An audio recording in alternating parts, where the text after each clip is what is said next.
شیخ محسن قراتی بہت بڑے ایران کے مفسر قرآن ہیں، مبلغ ہیں، وہ کہتے ہیں کہ میں ایرانی جہاز میں بیٹھا ہوا تھا، 3 گھنٹے گزر گئے جہاز نہیں اڑ رہا تھا. میں نے اسٹوورڈ کو بلایا، اس کو کہا کہ بھی کیا مصیبت ہے، 3 گھنٹے سے بٹھا رکھا، گرمی ہے، ہم جہاز نے اڑنا نہیں اڑنا. انہوں نے کبھی کسی نے شکایت کی ہے کہ چھوٹا سا چوہا نظر آیا جہاز میں.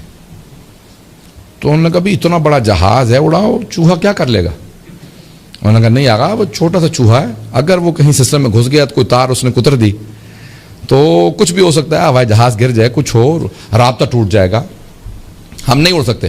کہنے لگے جیسے اس نے کہا نا چھوٹا سا چوہا ہے اتنے بڑے جہاز کو گرا بھی سکتا ہے، تباہ بھی کر سکتا ہے، رابطہ بھی منقطع کر سکتا ہے، کہ مجھے فوراً ریاکاری سمجھ میں آئی. پتہ نہیں توجہ ہے یا نہیں. اتنا بڑا عمل ہوتا ہے، اتنی بڑی عبادت ہوتی ہے، اتنی بڑی نماز ہے، چھوٹی سی نیت کے اندر خلفشاری، ریاکاری، دکھاوا، برائی، ساری نماز کھا جاتی ہے. پتہ نہیں توجہ ہے یا نہیں ہے. تو یہ بات کا چھوٹی چھوٹی سی نیتوں کی خرابی انسان کے بڑے بڑے اعمال کھا جاتی ہے، ضائع کر دیتی ہے. اس لیے عمل کی دار و مدار جو ہے نیتوں پہ ہے. پہلی چیز ہے نیت. شیخ ثقیب نے واقعہ لکھا ہے کہ ایک آدمی تہجد کی نماز پڑھنے گیا شیراز کی ایک مسجد میں.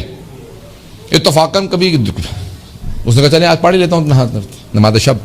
تہجد کے لیے گیا، اس نے جا کے فوراً نیت باندھی، وضو کیا، آگے گیا، کوئی بھی نہیں تھا مسجد میں. اچانک اس کو محسوس ہوا کہ نہیں، خراٹوں کی آواز آ رہی ہے، پیچھے کوئی سو رہا ہے، بہت دور سے آواز آ رہی ہے.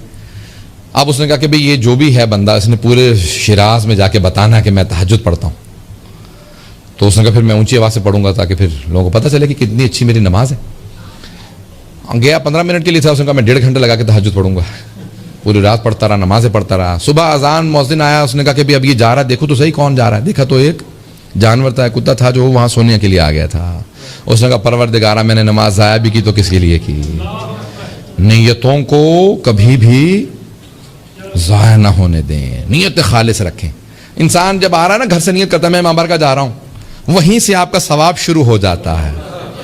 اور جتنی خالص نیت ہو، میں مولا حسین کے لیے جا رہا ہوں، میں مولا حسین کے عزاداروں کے لیے جا رہا ہوں، میں امامیہ جا رہا ہوں، وہاں پہ خدمت کروں گا عزاداروں کی. اب ثواب کیا ہوگا اس کا میں اور آپ اندازہ نہیں لگا سکتے.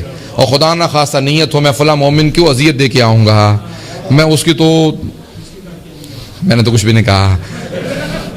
تو اب جب انسان کی نیت صحیح نہ ہو تو پھر اس کے بعد ثواب نہیں ملے گا، گناہ ملے گا، وہیں سے انسان کے لیے عذاب میں مبتلا ہو جائے گا. یہی انسان کے لیے وبال جان بن جائے گا.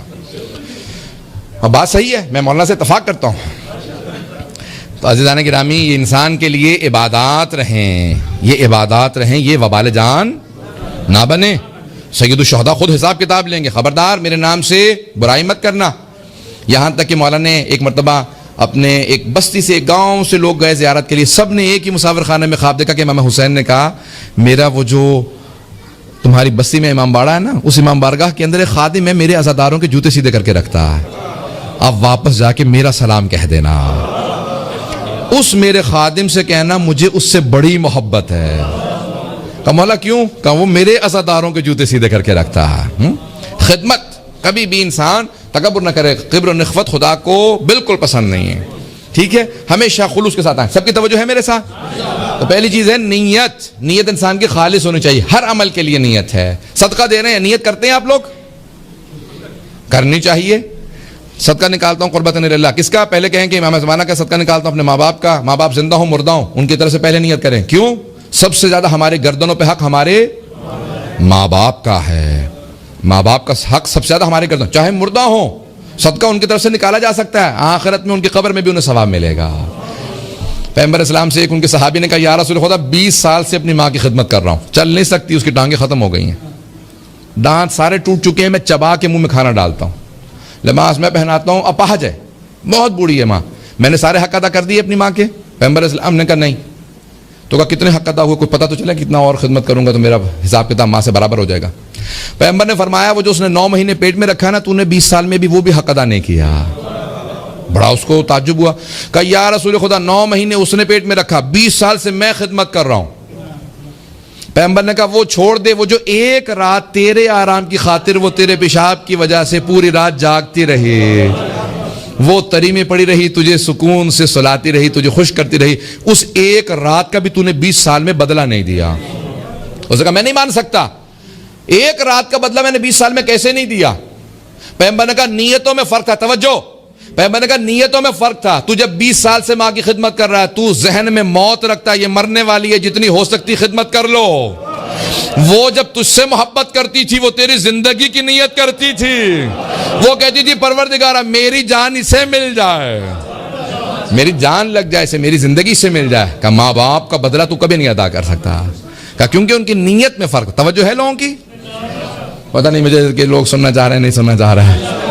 نیت بڑی عجیب و غریب ہے. پہلی چیز ہے نیت. ہر چیز میں نیت پہلے ہے، اس کے بغیر کچھ قبول نہیں ہے. انسان کی نیت اگر بدل جاتی ہے تو اس کے روز قیامت دو افراد ساتھ ساتھ کھڑے ہوں گے، دوسرے سے ایک دوسرے سے پوچھیں گے بھئی میرے عمل وہی تھا جو تیرا، ایک ہی امام بارگاہ میں، تیرا عمل وہی، میرا بھی وہی.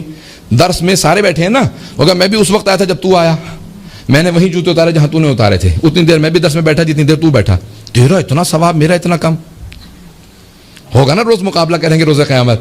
تو روایت کے الفاظ ہیں کہ جس کی جیسی نیت ہوگی اس کے حساب سے اس کا ثواب ہوگا. کوئی بسم اللہ پڑھ کے چلا، کوئی وضو کر کے چلا، کوئی نیت خالص کر کے چلا، کسی کو پرواہ کسی چیز کی نہیں تھی. عزیزان گرامی، جیسی جیسی نیت ہوگی ویسا ویسا ثواب ہوگا.